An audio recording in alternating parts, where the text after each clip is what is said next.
যে নরসিংহ অবতারে ছাল চামড়া তুলে দিয়েছিল মহাদেব। হ্যাঁ, আপনাদের অনেকেরই হয়তো শুনলে অবাক হচ্ছেন, অনেকেরই ভাবছেন যে আমি মিথ্যে কথা বলছি, কিন্তু না, এটার উল্লেখ রয়েছে লিঙ্গ পুরাণের পূর্বার্ধে 93 নম্বর অধ্যায়ে এবং শিবপুরাণের রুদ্র সংহিতার 11 এবং 12 অধ্যায়ের উল্লেখ রয়েছে।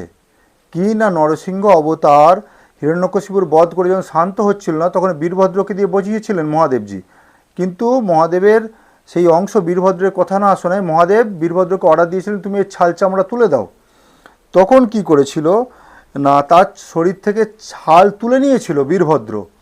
তুলে নেওয়ার পর তার দেহ থেকে সাদা সাদা হাড়ি বেরিয়ে গিয়েছিল। এমনকি সেদিন তার মুন্ডুটাকেও ছেদ করে দিয়েছিল, নরসিংহের মুন্ডুটাকেও ছেদ করে দিয়েছিল বীরভদ্র। তাহলে ভাবুন, পুরাণের কাহিনী অনুযায়ী বিষ্ণুর থেকে 1000 গুণেও শক্তিশালী শিবের অংশ অবতার বীরভদ্র। স্বয়ং শিবের কথাই বা আর কি বলবো। তাহলে আপনারা বুঝতে পারছেন যে অবতার নিয়ে আপনারা লাফাচ্ছেন তার ক্ষমতা অতি সামান্য।